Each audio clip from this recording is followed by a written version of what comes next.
Many of you may know that and were collaborators with us, that we have done the HENIVOT 1, the first study that regarded and focused on COVID-19 patients with acute respiratory failure and published with many of you as authors or co-authors into the JAMA.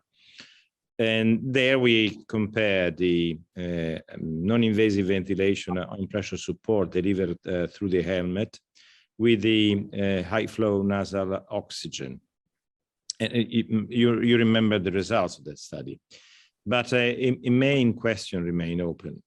If the use of the helmet in CPAP mode in alternative to pressure support may represent an advantage or a disadvantage. We do not know if one of the two is better with respect to the other. And then, as the Andrea, Luca, and Domenico will explain you the details of the protocol, the idea was to compare three different arms, one with a patient ventilated in pressure support with the helmet, another group receiving CPAP, always through the same interface, and the third one with high flow oxygen therapy. All patients in acute respiratory failure, some of them, but not exclusively focused on COVID-19. Said that as a general introduction, and thanking you for the participation and the enthusiastic collaboration we got during the first trial, hoping that we can replicate exactly the same success that the previous study had. Said that, I leave the scene to the Andrea and Domenico, please. So thank you very much, Professor Antonelli. It's my great pleasure to give you a few words to start this kickoff meeting of the HENIVOT 2 trial. As the chair of the Italian Society of Anesthesia, Analgesia, Intensive Care and Emergency. I'm very, very happy about that. As you know, CRT is the founder sponsor of this trial. And I think that this support to this great project is the sum of what CRT want to do during the next years. We want to start to support the project with the high quality, and the main reason for that is that we want to give to the Anesthesiological Society in Italy and even outside Italy the possibility to join a project like this with multi-center design with a higher quality standard. So I am very, very happy for this effort, joined effort by the Domenico, Professor Antonelli, and all the Rome team and CRT. And I'm sure that the enthusiasm that we are going to see among these investigators, among CRT, among the research office and the principals investigator will lead to a great success as the first HENIVOT 1 was. So I am very, very happy to speak as in these shoes, and I don't want to waste any time from the protocols, and I ask Domenico to go on and to explain to all of us the details of the protocol in order to start. Thank you very much for this. So thank you, Andrea, and a special thanks to the research committee of the Italian Society, whose effort has been supporting us in the first study and now in the second. So, as mentioned by Professor Antonelli before, the aim of the study is to compare 3 arms in patients with acute hypoxemic respiratory failure. I will try to deal with the protocol so that I can show the main procedures, and afterwards, Luca, who is working with our group since few years, will show the CRF on the REDCap website provided by CRT. And I will show you the slide that I think everybody received once accepted to join the study. And I will try to show my screen now.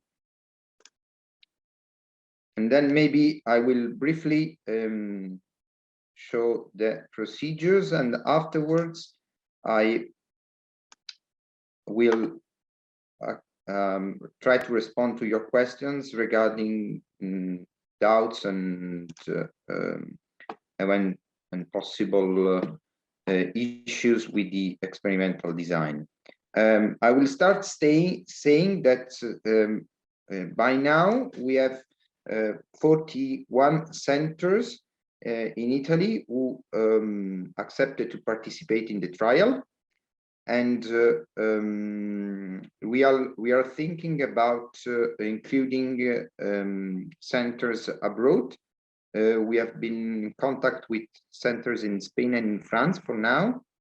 For US, it's a bit an issue regarding the approval of the device for clinical investigations outside the context of COVID-19. So it may be not feasible by now, but considering the enrollment rate, we can consider to open the study to centers also in the US in the future.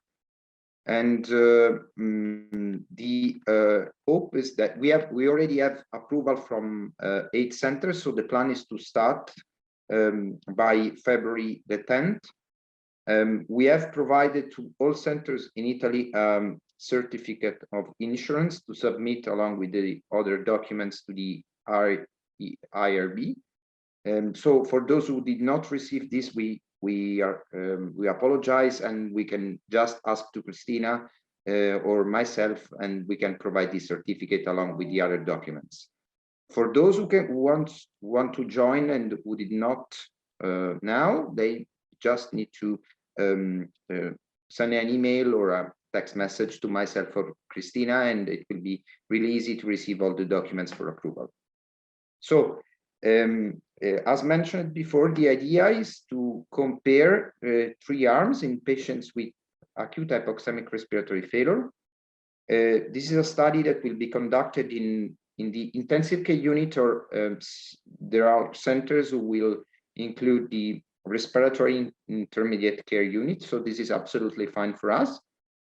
And the plan is to avoid any confounder in the very early phase. So the protocol I will present, it's a bit strict in terms of inclusion criteria and study procedures, but the idea is to just test the hypothesis that a specific protocol, not only including the device, so the helmet, but a specific settings on the vent for the pressure support ventilation and for PEEP and other settings for CPAP in a specific population of patients is maybe effective in avoiding intubation. So you will see that there are some strict criteria for enrollment. So the first, which is quite crucial in our opinion, is that you can see my screen, right?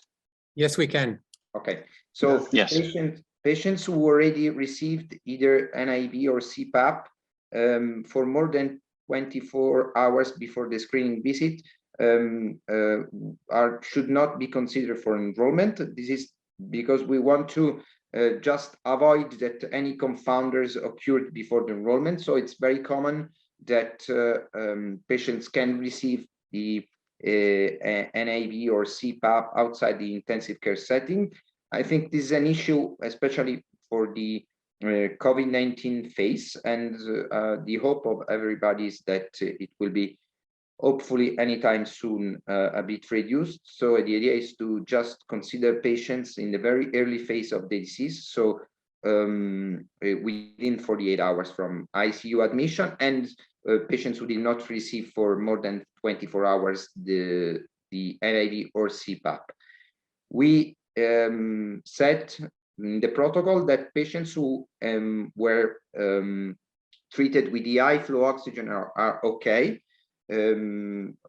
Just saying that maybe the idea is to include patients who are not long-term disease, so patients who are with hypoxemic respiratory failure from 1 week maybe should not be considered. We did not specify this, but it should be considered as a specific issue with the study.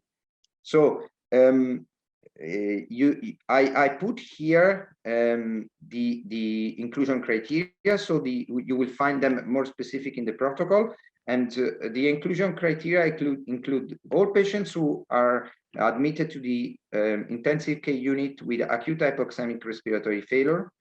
And the idea is that we would like to focus on patients with pneumonia and exclude patients who have acute hypoxemic respiratory failure due to decompensated heart failure or acute.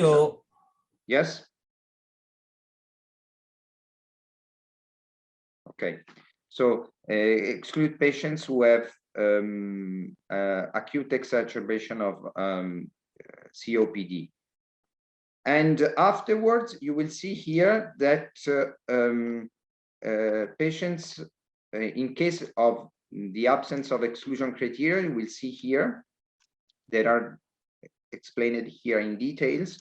So all conditions who could affect the effectiveness of interventions should not, all these conditions are all issues that may make the NIV not feasible, or may select specific populations of patients who have a different response to the interventions. So we know that NIV is quite effective in is very effective in COPD, and we know that NIV is very effective in acute pulmonary edema due to decompensated heart failure. So these patients are excluded from the study, and the study is really focused on patients with de novo acute hypoxemic respiratory failure. Once, let's see, the patients fulfill this main inclusion criteria that you see here, and in case of absence of those exclusion criteria that are detailed here, the idea is try to select a specific patient population that includes patients who have a PF ratio below 200. So we know, at least in Italy, that the most common device for low flow oxygen, let's say mid to low flow oxygen, is the Venturi mask. So in that case, you just need to collect an ABG before enrollment and certify that the patient has a PF ratio, so the ratio between the PO2 measured with the ABG and the FiO2 below 200. The other possibility, which is which has been considered for mostly non-Italian centers, which are more confident with the use of standard oxygen via a non-rebreathing face mask or nasal cannula.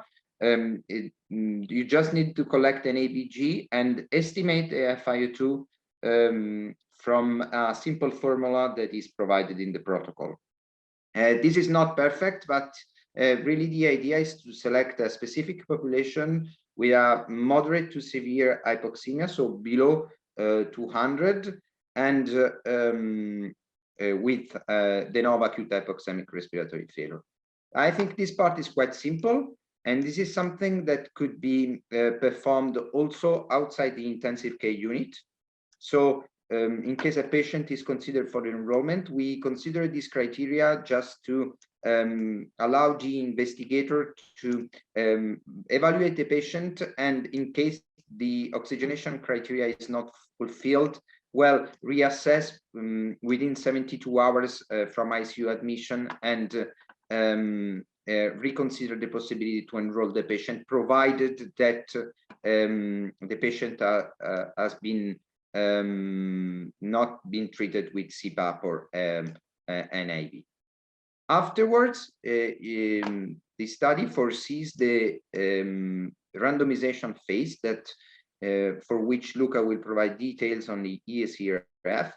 And the idea is to provide just 3 arms. So the patient will be randomized to receive high flow oxygen, Settings are quite simple for that tool. So this is very common settings to apply in clinical practice and in randomized trials. So the maximum tolerated flow, you can use the HENIVOT, you can use other, we don't care about the brand providing the high flow oxygen. So the idea is just to provide the heated and humidified high flow oxygen through nasal cannula. The humidification chamber temperature can be set according to patient's comfort. And the only advice for this group is just to titrate the FiO2 to obtain the SpO2 between 92 and 98%. And you will see that also the weaning from high flow oxygen will be standardized. So the capability of the patient to breathing unassisted from high flow oxygen is standardized, and this is a simple test that we applied in the first study, and also in another study in the post-extubation phase, and we found it really easy to apply. We don't need the ABG, and to be weaned, the patient has to maintain a respiratory rate below 25 breaths per minute, and with a normal SpO2 and an FiO2 below 40%, with the high flows lowered to 10 liters per minute. After high flow, any device is allowed, so Venturi mask or low flow oxygen.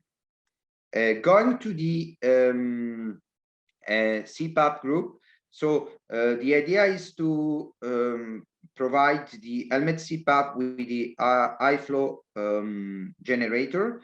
I understand this may not be feasible in all centers and in the clinical setting. So we accepted also a Venturi system, which is really common for the helmet CPAP, can be applied.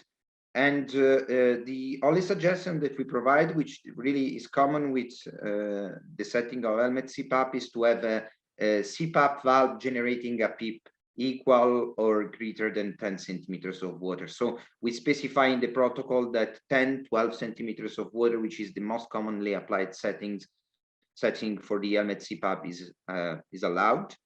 And the FiO2 titrated for the same SpO2 target as in the high flow oxygen arm.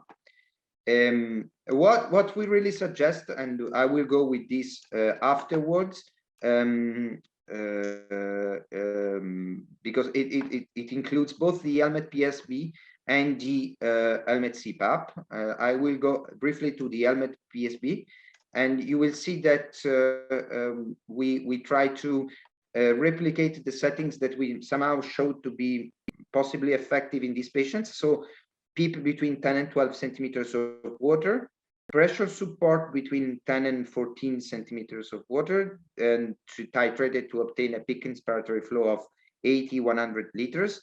We obviously do not care about the tidal volume, since the tidal volume that we measured with the helmet PSV is not reliable estimate of the tidal volume of the patient. So for those who are not confident with this technique, it's quite simple. You put in the patient with the helmet, you connect to the vent, and you just remove the alarms on the tidal volume, because we will see huge tidal volumes. It's 1 liters, 1.5 liters, also 2 liters, but this is the volume that is inflated in the system, and is really not an estimate of tidal volume of the patient, which can be even quite low.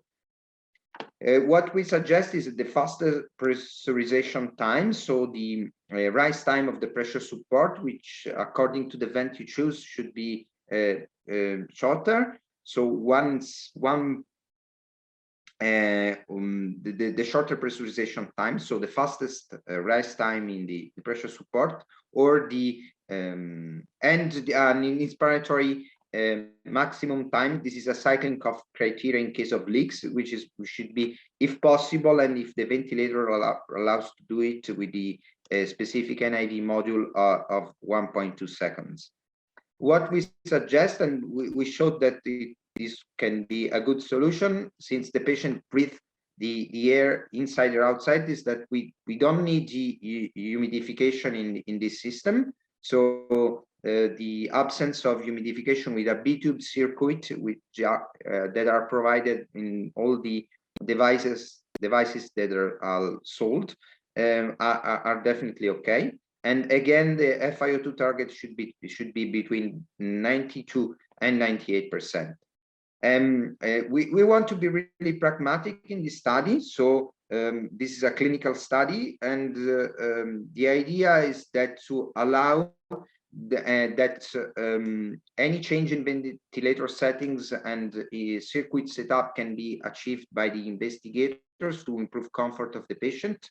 But what we really ask is to maintain a PEEP greater than 10 during the treatment. And what we really want to achieve in the pressure support and CPAP group is the continuous treatment. So we really ask that we should have, we could have treatment without any interruptions for the initial, let's say, 24, 48 hours. And we really ask to obtain a treatment for more than 16 hours per day in the first 2 calendar days. We also include a specific protocol for the weaning from CPAP and pressure support, which includes a lowering pressure PEEP for CPAP and PEEP and pressure support for PSP, and to assess whether the patient tolerates this reduction in the PEEP and pressure support in terms of respiratory rate and oxygenation during 30 minutes. This is something that we really discussed with the other investigators, whether to use after weaning from the helmet. So we suggest really to keep 48 hours of treatment at the very beginning, unless there is such an improvement that should justify the weaning from the support. And afterwards, we really accept also to use the high flow oxygen. So this is something which has been debated, because it could be considered something very close to a crossover between the study interventions, because here we have 2 arms, after which we allow the switch to the other arm of the study. So we allow that after the end of pressure support or CPAP, patients can be weaned from pressure support and CPAP with the high flow oxygen. And this could be considered a crossover, but actually the idea is to test the hypothesis that a specific protocol providing CPAP and pressure support in addition to high flow nasal oxygen can improve clinical outcome. So the idea is that there is one arm that is treated with the what, let's say, is considered as a standard treatment in centers mostly outside Italy. So the high flow per guidelines, due to randomized studies conducted. I'm referring to the Florali study, and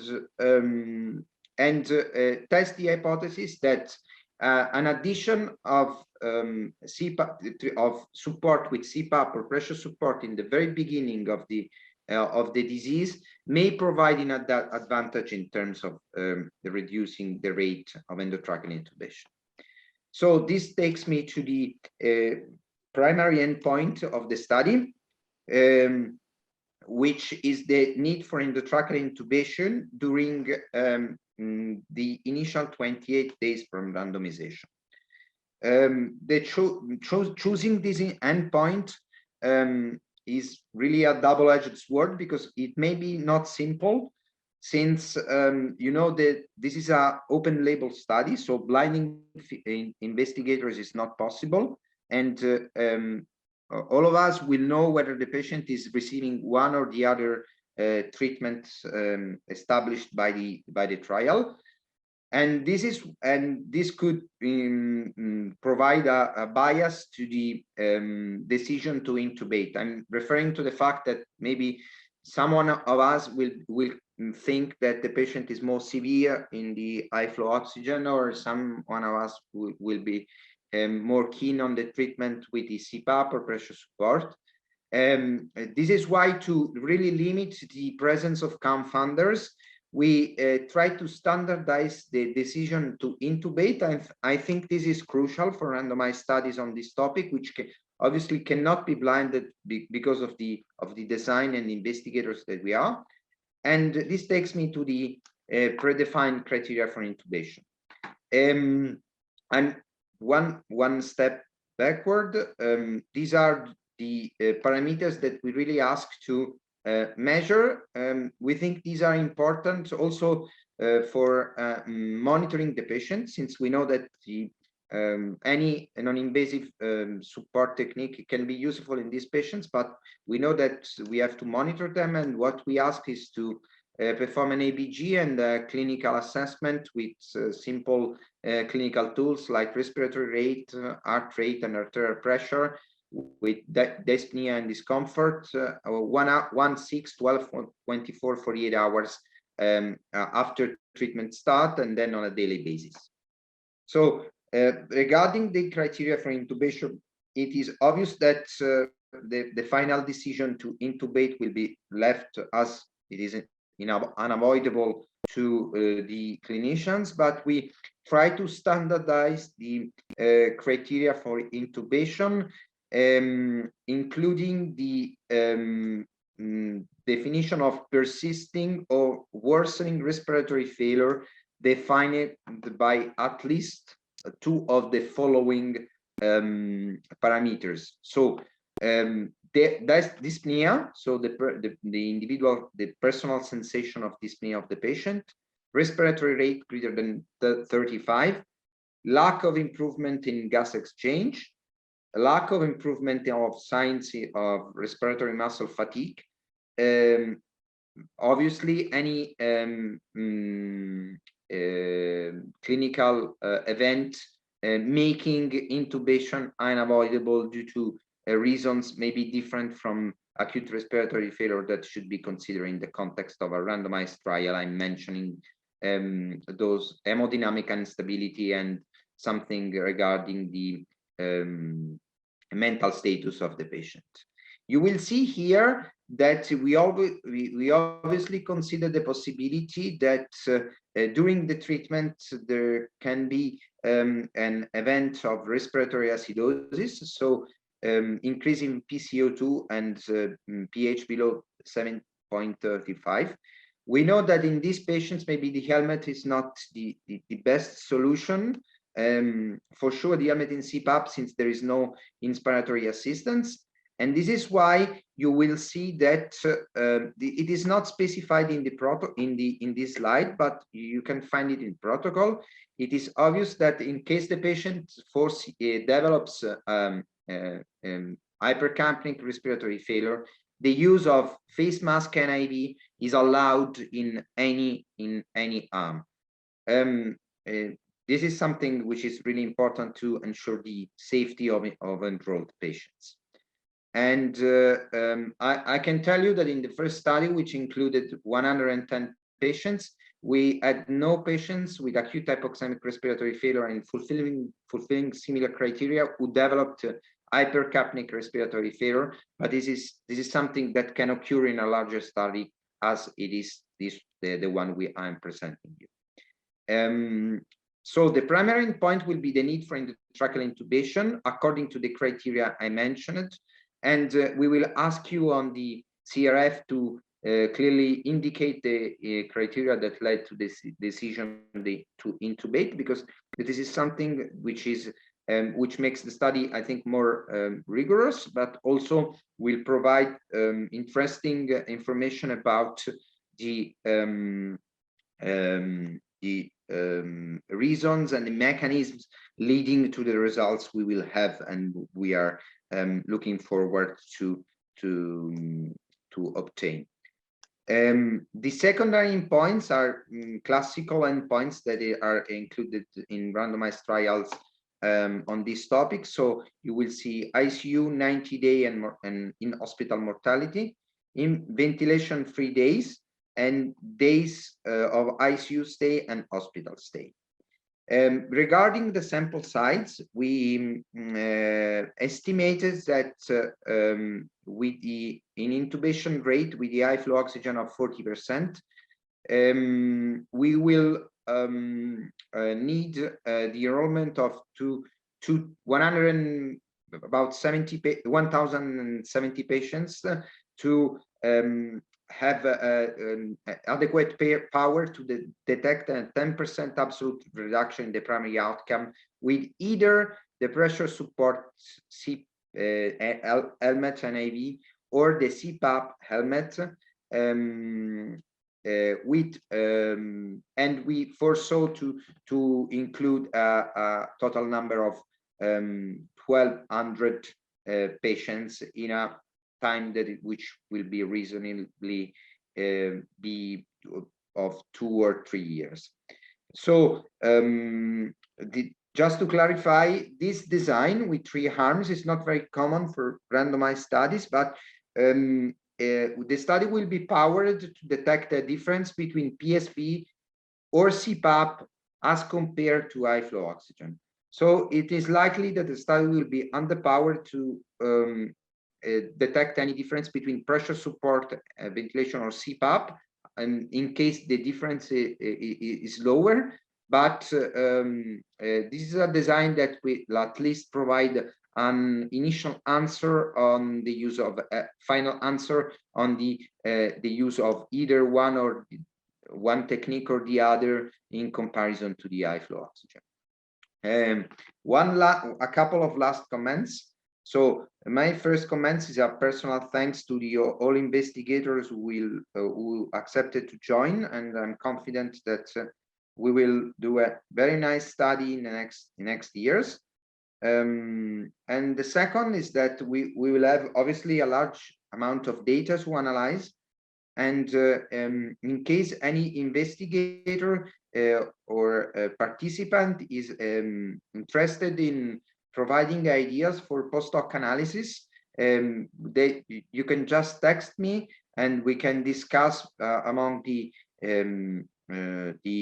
steering committee and the research committee of the CRT, and in case this post-hoc analysis is accepted, we can include this in the clinicaltrials.gov and clearly state that this is a pre-specified analysis which really increase the robustness of the approach. So thank you very much. I will leave now the stage to Luca Menga, who will show you the CRF on REDCap and how to include the patient, screen the patient, enroll the patient, randomize, and complete the forms regarding the data needed for this study. Thank you very much. Luca? Nico, before Luca starts, maybe some questions. Yeah, maybe we can ask some questions just in case someone want to ask. I have a couple of questions, Domenico. May I ask? Definitely, yes. Yes, Gregoretti speaking. The first one, if you have a pH less than 7.3 just for renal source, is also a contra. Any cause of acidosis? Yes, it is. And I did not go in details on this, but you see here that this is a clear exclusion criteria. So metabolic acidosis, any reason for metabolic acidosis is an exclusion criteria for including in the study. Second question, Domenico. Maybe we are comparing 3 kind of support. One with an optimal humidification, that is high flow nasal therapy, and maybe 2 other one that that is an issue that is discussed. One with a suboptimal humidification. If I use humidification, is a contra, or can I use humidification if I like? Yes, you can use it, and you see these are suggestions for the settings. But you see here that any change in ventilator settings and interface setup aimed at optimized treatment and comfort are allowed by the attending physician. So this is we try to be as pragmatic as possible. So we just ask to keep a PEEP greater than 10 in both arms, and just to avoid crossovers between the treatments. So what we really ask to avoid is to use NAV in the high flow oxygen group, and to avoid the use of face mask NAV in all three groups, at least unless there is the occurrence of respiratory acidosis. But you can use the setup you prefer. Last, that is the most important question is, we don't advise to use any setting in terms of respiratory trigger. Unfortunately, there is some ventilator that have a default of cycling of 50%. So the risk is to have a premature cycling. Do you like to advise to use a default setting, for example, 25, then it is adjusted to optimize patient comfort and tidal volume, synchrony, and blah, blah, blah? What we suggest is to choose, it's not specified here, but it is specified in the protocol. What we suggest is to be in between 50 and 10%. If the default setting of ventilators cannot be modified, which is, I don't think it's common, but it can happen. What we suggest is maybe go to pressure to assist control and set 1 second of inspiratory time and reduce the respiratory rate. Perfect. And, thank you so much, Domenico. And one other comment on this, I received some concerns by investigators on the use of turbine ventilators for helmet pressure support. So there may be some concerns on this because maybe the rise time is not so good, but our experience with modern turbine ventilators is that they are perfectly fine with the helmet pressure support, so you can use them. Okay, thank you so much, Domenico. Thank you. Grazie. Hi, Domenico. This is Giuseppe Foti. Hi. May I make a few comments? Definitely. Yes, please. Yeah, first of all, we are very happy and enthusiastic to participate in this study.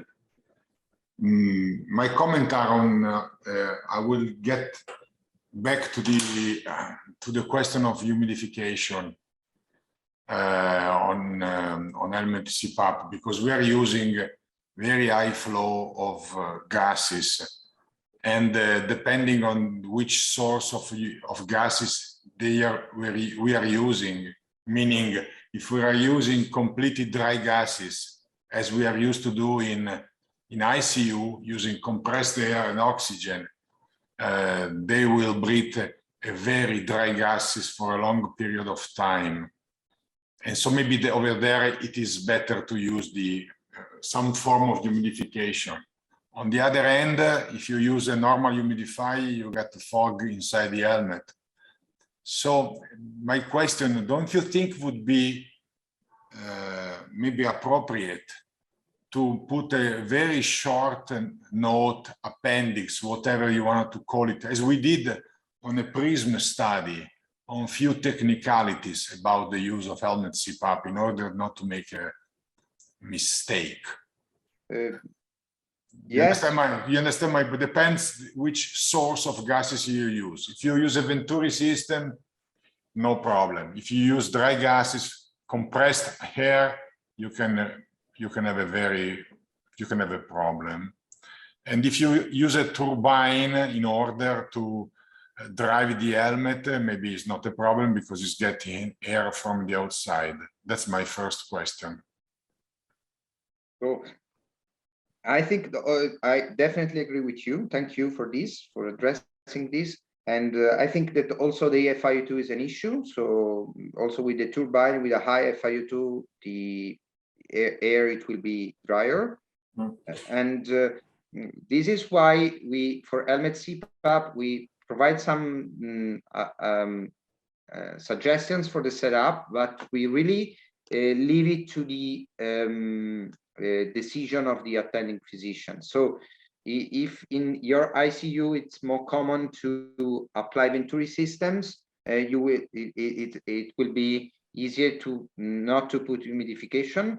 Obviously, if you use very high flow systems from directly from the wall, so dry air and dry gas, you're allowed to use the humidification. We try to be as pragmatic as possible, and we know that these differences in the setup can occur between centers. So our suggestion is just to use what you are familiar with, and you found these are applied settings. So we included something on the, you see my screen, the protocol? Yeah. So we included something for the helmet CPAP, and you see here that we try to leave this issue open to the choice of the physician, and also you see here that we included a sentence stating that any change in interface setup is allowed to optimize comfort. So regarding the change in the putting a note, I can try to do it with Christina, but the issue is that most of the centers have submitted the protocol to the IRB, and this can be a bit an issue. But if you feel that we should do it, we can definitely consider to make a statement. And do you think that this sentence is not does not permit the freedom to choose the humidification? No, the point. I'm afraid. Yeah. Do you hear me? Oh, okay. Domenico. Yes. Do you? Okay. No, I'm afraid that we run inside a technical problem that could invalidate the results of the study, and so this is the reason why, if you want, we can do a very short note with a few recommendations. Obviously, you can read it or you cannot.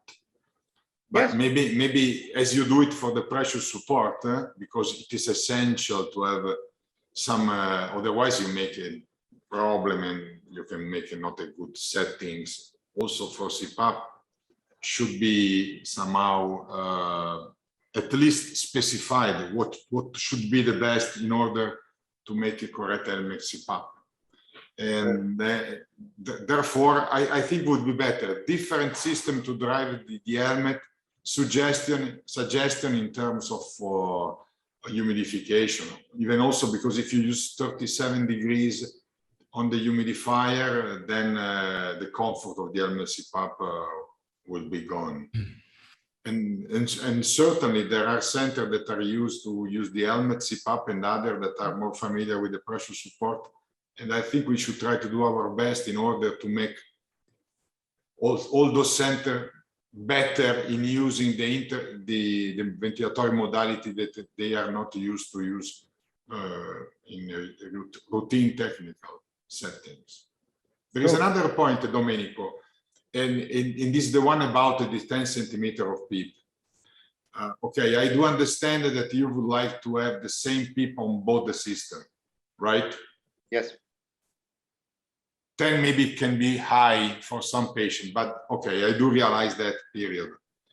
The point that I think we should specify that if you use 50, 60, 90 liters per minute, that is very easy with the Venturi system, you can apply 10 nominal PEEP, and then you have an HEPA filter because you use it for infectious disease, and maybe you apply 14 of PEEP with the helmet. So somehow is another technicality that I would suggest people to use the manometer.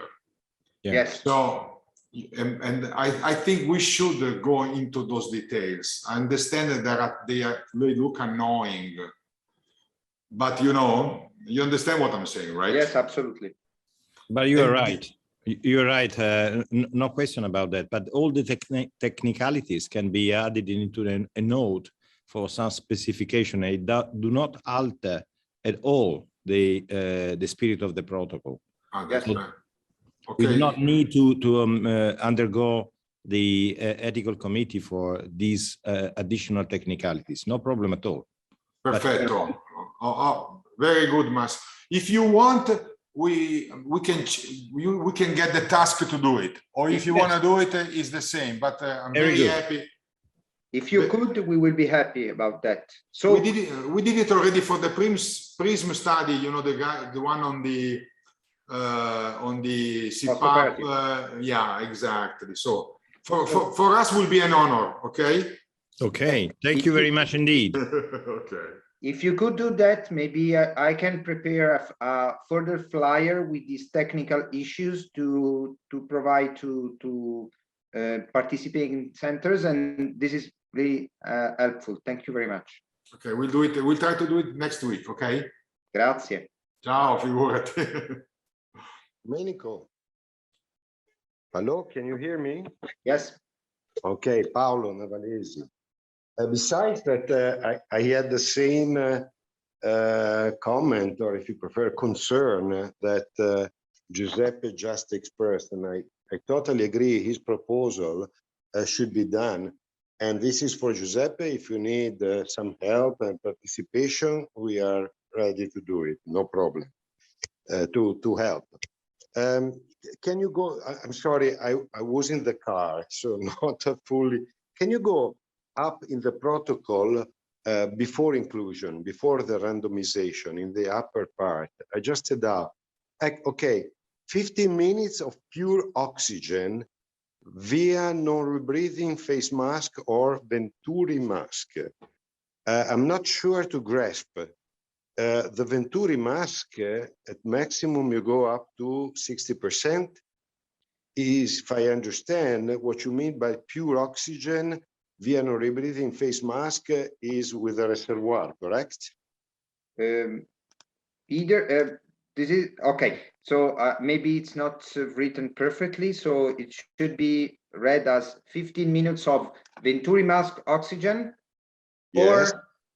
or oxygen via non-rebreathing face mask. So irrespective of the FiO2 provided. Because this is something because then that you have your indicator is the PaO2 FiO2 ratio.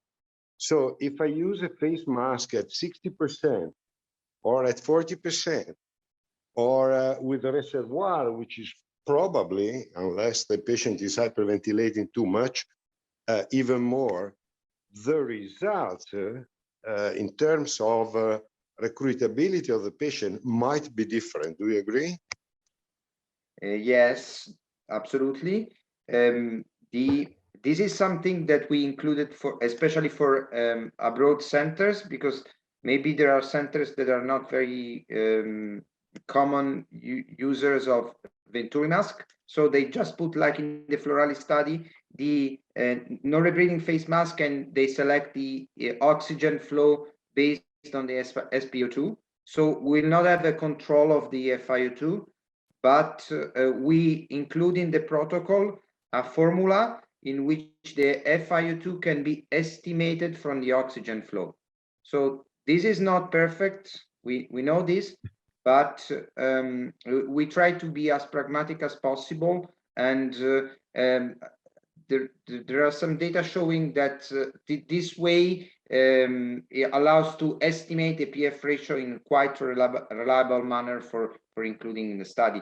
But I think this really regards centers that are outside Italy, not in so Italy. Otherwise, the Venturi mask is suggested. Yes. Okay. I think it's easier. And because... you don't care of the FiO2 because you correct dividing by the PaO2. Is that correct? Right. I think it's not perfect because the FiO2 cannot be perfect from but I understand your point of being practical. And I actually add a further small question, but can you go down? Yes. No, I forgot it. Okay, go to the helmet PSV on the right, just enlarge it a bit. Okay, I'm here. When you say to obtain a peak inspiratory flow of 80-100 liters per minute, I'm just wondering, I'm not sure, but is that so important, the peak inspiratory flow in the helmet? You say yes, because this is what the patient can achieve at the beginning of inspiration or something like this, correct?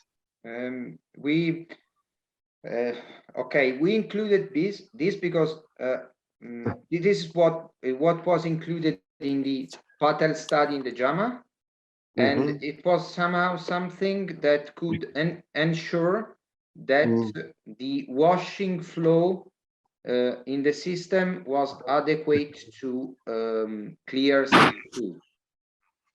So in the previous study that we saw that essentially all patients with a pressure support below 10 and 14 centimeters of water having an inspiratory flow in the system, which is not of the patient, between 80 and 140 liters. So I think I can remove this, honestly. No, I would probably, no, I don't suggest removing.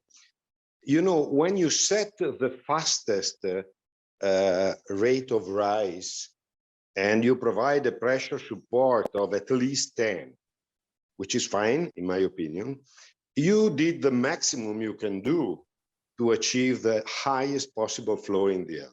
Yes. Correct? Okay. And it might be that you go up to 120, 140. So what I would suggest is just to indicate, please check that you have a minimum flow rate of 80, whatever you want. Because in this way, you forget the possibility that some center, not so experts, say, no, 110, the patient is not following the protocol. You follow me? Yes. And the risk is that they decrease the rate of rise or the pressure. So I would just provide a minimum value, and that's enough. Okay. So okay. I think we can include this in the flyer with the technical aspects together. Yeah, I mean, this is not changing the protocol, so I don't think this is going to alter the ethics committee request. I mean, it's just yes, I think technical suggestions. A minimal correction. Okay. Thank you. Okay. Grazie. Welcome.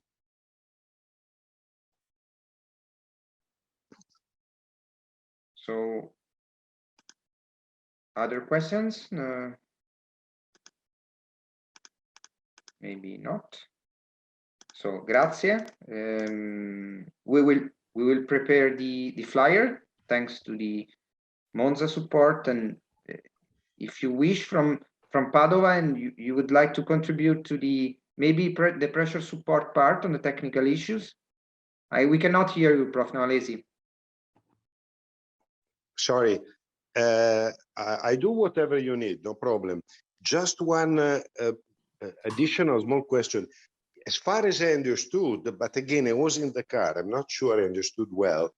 The comparison is between a flow nasal cannula and the two other systems. Is that correct, or I misunderstood, which is probable? So this is completely a 3-arm trial. So the patient will be randomized to receive one of the 3 treatments. Okay. But the study is powered to detect a difference between one of the 2 helmet settings as compared to the high flow. So we could end up being underpowered to detect the difference between pressure support and CPAP. Okay, and explain me why this choice to reduce the sample size necessary, because you consider that the standard of care is insofar the high flow. The choice in the Pratt study in the New England, they compared the 2 arms, and the comparison was paired. Let's say no difference between the 2 arms, correct? Which one? The Pratt study in the New England. I'm sorry, I didn't hear you. What study? Pratt. The Florali. Ah, the Florali. The Florali. Sí. The Florali, the design was very similar. Also in that study, they wanted to show a difference between the at least in the design, the study was powered to detect a difference between either NIV or high flow as compared to the low flow oxygen.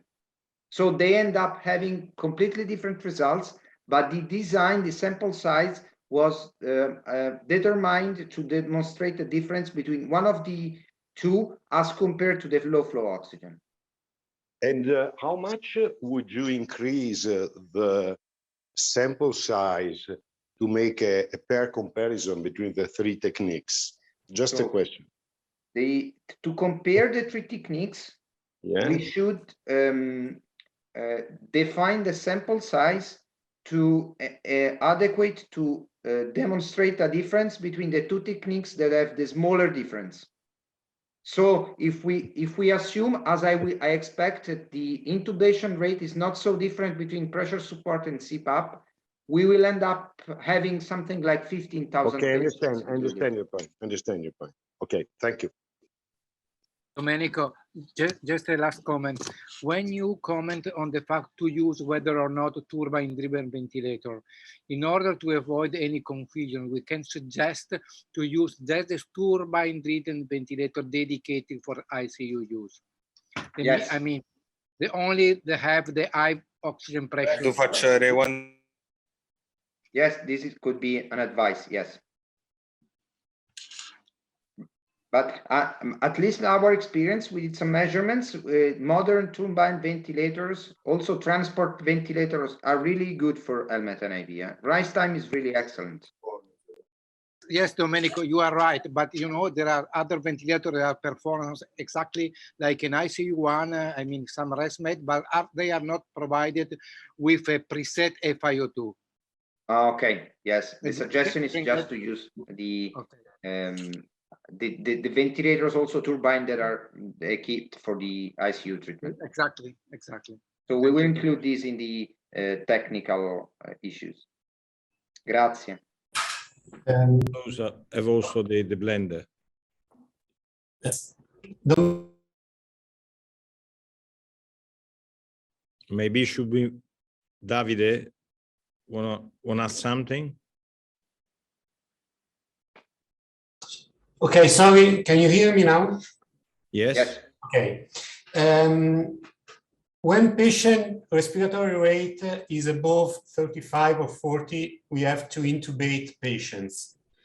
It's not allowed to move one patient from the high flow or CPAP arm into the PSV arm, is correct? We cannot use NIV PSV to unload the respiratory worker breathing. Yes, this is correct. Okay.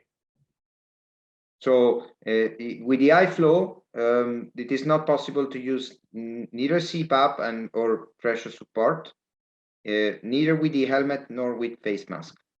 Okay. So if the patient fails, we have to intubate the patient. Yes. Right. Yes.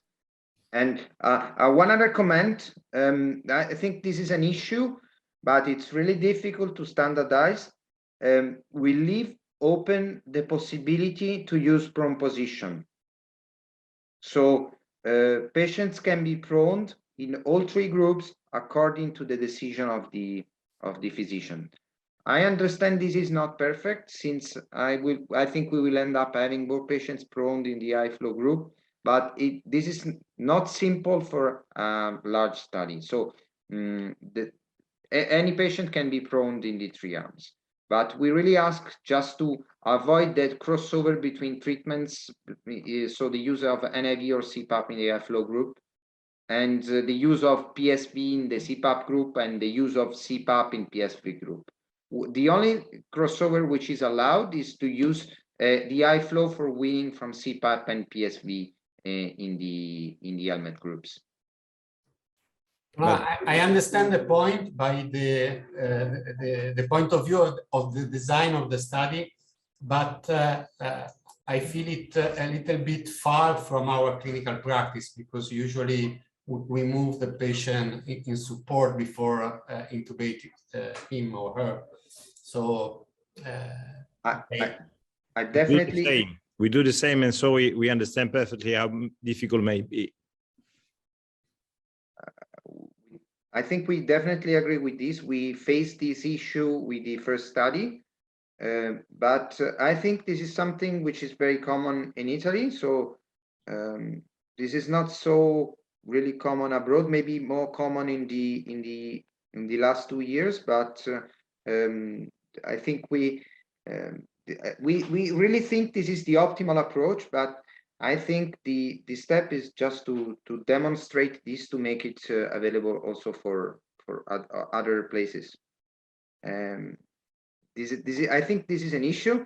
We had an issue with this in the first study, and we in the first study, for instance, we had a lower intubation rate with the helmets as compared to high flow oxygen, but at the end the mortality was absolutely the same. So it was 24% and 24%. So this is really, I understand the issue, which can be also ethical, but I think we need this data to understand and to improve the treatment of patients. Domenico, sorry if we interrupt you continuously, but no, thank you. You raise up the question of pronation in spontaneous breathing that I did not think about, but I think is an important one. Maybe it should be explained somewhere and clarify that at least if one center uses pronation on spontaneous breathing, they should try to use it in all the 3 arms, not trying to avoid to use pronation only on one arm. That would be somehow kind of problematic.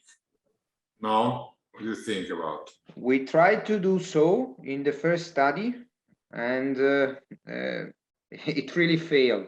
It did not work. It did not work because we ended up having 70% of patients prone in the high flow oxygen group, and 2 patients prone in the helmet group. And I think that this is something like unavoidable in large studies, because I understand it's much easier to prone a patient in the high flow oxygen, and I think this is practical, because if it's easier to prone in the high flow oxygen, and the high flow oxygen plus prone position is better than the helmet CPAP, so this means that high flow oxygen it could be better than helmet CPAP because it allows prone position easily.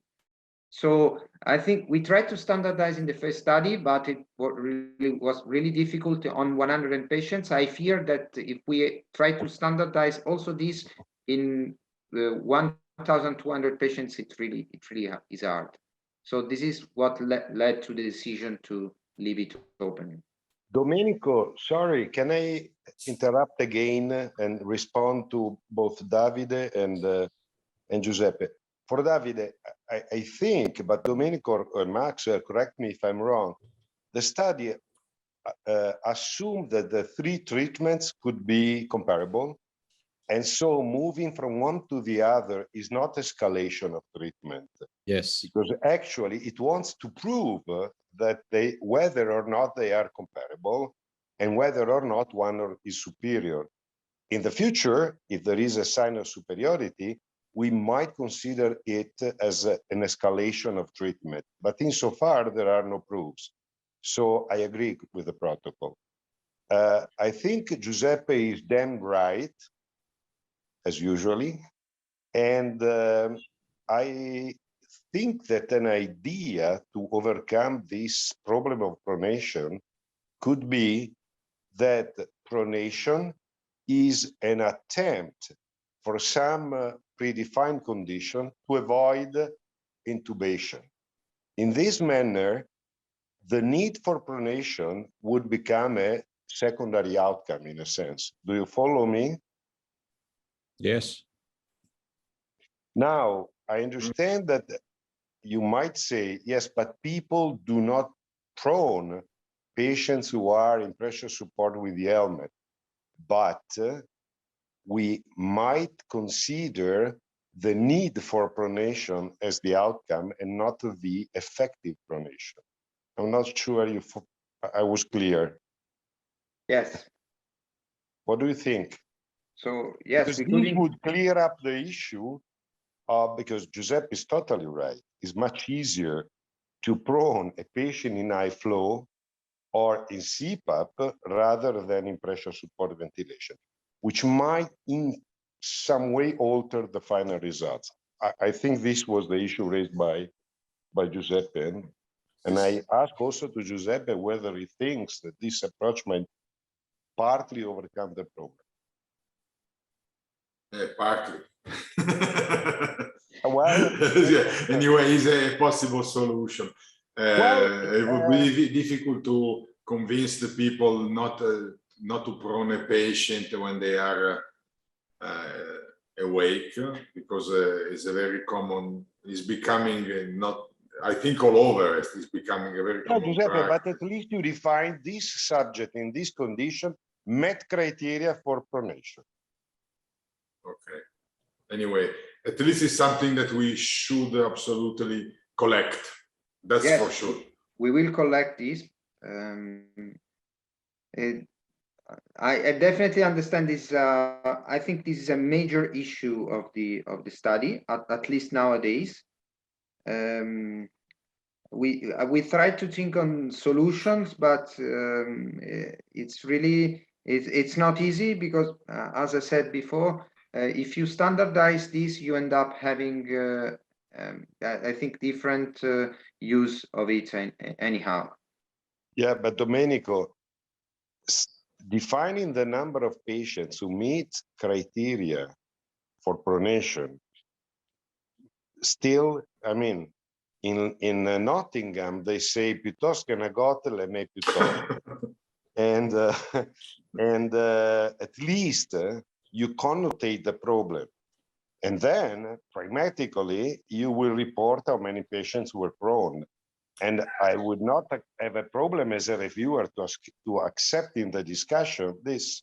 We did all the possible to avoid that, but probably were practical problem, changing the practice in the 3 different settings and so on. Okay. But at least to define how many patient meets criteria for. Okay, this is something that is included in the protocol. I think so. I mean, as a secondary or tertiary outcome. As soon as this is clearly specified in the end, there shouldn't be a major issue. It's a fact.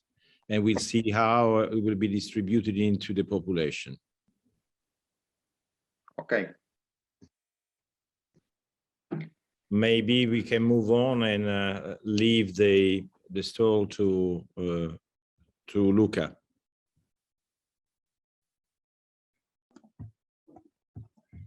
Thanks, Domenico. Thanks, Professor Antonelli. I will briefly show you, if Domenico can leave the screen share, I will briefly show you the CRF. It will be rather technical, so the recording of the meeting will be available for the participating centers. So we are recording the cases using REDCap, which is provided by CRT. Every center will have its own account, which will be associated to an email. Since for privacy concerns, REDCap require a 2-step authentication. So before entering your username and password, you will be required to enter a verification code, which will be sent to your center's email. So once you enter REDCap, you will be able to select among your projects the HENIVOT trial, and you will see in the project home the current users and the participating centers. Currently, the project is still in development mode. It will be fully operational in a couple of days, and all the participating centers will be added to the list of users.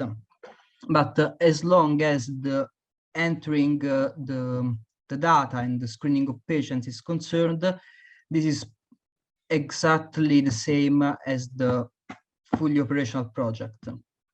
So To insert a new patient, you can select the record status dashboard, which will show you a summary of the enrolled patients. Otherwise, you can add a new record, which will allow you to either select an existing record in case you want to modify it, or just to add a new record. As Domenico said before, for the screening, you will have the initial of the patients, and you can just select if the patient is eligible for enrollment or not. In case it is not enrolled, you can select all the missing inclusion criteria or the present exclusion criteria. Obviously, if the patient has more than one missing inclusion criteria or more than one exclusion criteria, you will be allowed to select as many as there are. If the patient is enrolled, the first instrument of data collection will be the demographics. There are the standard demographics variable. I will just highlight two variables which are flagged as must provide value.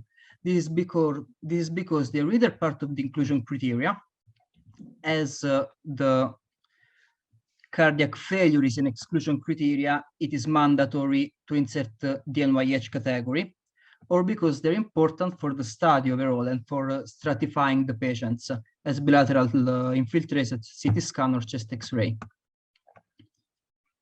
If you do not select or you do not complete all the necessary value, REDCap will give you a warning, but will still allow you to go further in the collection of data. As for the baseline clinical parameters, there are just simple values that will be the one of that will be collected during Venturi mask or oxygen therapy via non-rebreathing phase mask.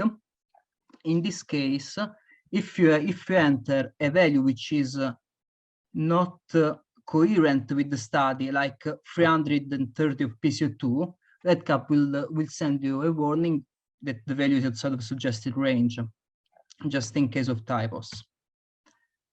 There is baseline laboratory parameters, of course, also before randomization. And once you're sure that the patient is enrollable, you have the randomization instrument. It is quite simple. It just double checks if all the inclusion criteria have been verified, and ask you two simple questions. If the patient is COVID-19 and the recruiting center, these are mandatory because the randomization is stratified for recruiting center and COVID-19 hypoxemic respiratory failure. So once you enter the recruiting center, right now they're just numeric, but once we start enrolling, every center will be associated to its number, like center number 1 is the first starting enrolling patients, Gemelli, and so on. Once you have inserted all the necessary information, you can just press the randomize button. REDCap will again check as for the stratification variables. So it will double check if the patient is COVID-19 and for the recruiting center, and will randomize the patients that will be allocated to one of the 3 treatments. Once the patient is randomized, it is not possible to go back in any way, and even if the randomization happens for some mistake, that patient will be still allocated in the randomization group, in its own allocation group. The next instrument will be the need for intubation as for the primary outcome. It is just one question: was the patient intubated, yes or not? Obviously, to flag that the patient was not intubated, the patients need to be discharged from the ICU. In case the patient was intubated, as Domenico previously stated, you will be asked to insert the cause of intubation. here you can see the main reasons of endotracheal intubation, which are allowed by the protocol. And when you are taking one or more, hopefully more of these reasons, since the protocol allows intubation or suggests intubation when at least two of these are met, you will be shown, you will be asked to further specify the degree of dyspnea, for example, or the respiratory rate, or the discomfort related to the device, in case that is the reason. The next instrument will be the change in ventilatory interface. So basically, to understand the respiratory support-free days and invasive ventilation-free days, we will ask every center to insert the new interface every time it is changing. So if the patient, like in this example, was randomized to helmet CPAP, at the beginning of the study, the investigator will be asked to insert helmet CPAP among the new interfaces, with obviously the start of new interface with date and time. When there is a change of interface, for example, there is an escalation or a de-escalation, you can see on the left on the screen that there is a little button. Pressing that button will allow you to duplicate the instrument and add another interface, such as Venturi mask or endotracheal intubation, and so on and so on. In this way, every investigator can change as many interfaces they want as it is for clinical practice. This will obviously allow you to move among your selected interfaces. As for laboratory parameters, there are just standard laboratory parameters, which will be collected once a day. And they will also, and every investigator will also be allowed to duplicate this collection form. So ventilatory management and clinical parameters. Here you have what in the infographic of the study are the main information regarding the patients. So you will have if the patient is intubated or not, and standard DBGS values, as well as the respiratory rate and blood pressure and heart rate. In case the patient was intubated, and so during the daily visit you select that the patient was intubated, the type of ventilation and ventilatory setting will appear. So you will be able to select which kind of ventilatory setting the patient is undergoing, and exactly what are the tidal volumes, as well as the PEEP and the plateau pressure, and so on. In case the patient is not intubated, on the other hand, you will be asked, according to the group, to select the interface that the patient is receiving. Specifically, if the patient is allocated in the helmet CPAP group, you will not be allowed to select helmet NIV. It will be the same for helmet NIV or helmet PSV. You will not be allowed to select helmet CPAP, as well as for the flow. Obviously, in case you select that the patient is still ongoing helmet CPAP, you will be asked the PEEP values and the CPAP fresh flow and humidification in order to make the treatment clear for the readers, basically. On the other hand, if the patient has been treating with high flow or Venturi mask or low flow oxygen, you will be asked the oxygen flow and if applicable, the humidification of the device. To help the clinician to collect the information without missing the daily visit, we choose to do 28 or 31 forms with the daily visits and with the visits at 1 hour, 6 hours, 12 hours, and so on. I understand that this can be a little bit redundant, but we feel that will be easier for everyone to do not miss any particular information without making the CRF annoying to complete. The last part is the discharge.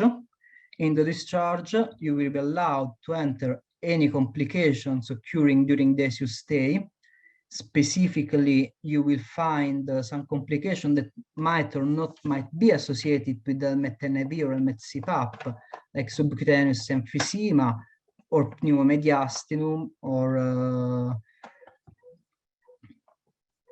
basic or upper limb deep vein thrombosis. As Professor Foti and Navalesi were asking, we will add in the CRF whether the patient will receive pronation during spontaneous breathing. Basically, in this field, we choose to enter every treatment that can potentially improve the outcome of the patient, like anti-interleukin-6 or dexamethasone, or in case the patient is intubated, if the patient received cryorization or prompt positioning. At the end of the form, you will be asked to provide the date of ICU discharge as well as the outcome at 28 days, 60 days, and 90 days. I hope that I wasn't too annoying. I understand that this is rather technical, and we will provide the recording for everyone interested. If does anyone has any questions? Thank you, Luca, for having illustrated the important details concerning CRF. Are there questions from all the colleagues participants? So I guess you were quite clear, but I guess also that filling up the various forms of the digital CRF is not particularly difficult. Yeah, it's not particularly exciting either. That's true. That's true. Domenico, want to give to the rest of the audience further details concerning timing and other small details. If there is no other question, I see Paolo Navalesi, and maybe he likes to ask something else. No, I was fine. I was fine. I was fine. So thank you very much to everybody. Regarding the details, I think we will send an email anytime soon to launch the study. So for those centers who have the approval, so I think there are 8 or 10 so far. And I think all the centers can start as soon as the approval is provided. As mentioned before, I will send a flyer with the study procedures together with the PPT I was showing before, that was also included in the submission pack provided by the Christina. And this is all. Thank you very much for joining us. We are really excited, and obviously, as mentioned before, if any investigator is interested in providing insights or proposals for post-hoc analysis or ancillary studies, we are really looking forward to receiving them. Grazie. We noticed that 82 of you were connected, so it's a very good start and very promising. And we hope that you can participate numerous. And if the recruitment rate will be as we expect, as we hope, I guess that we can also close the study in a reasonable lag time. Thank you, by the way.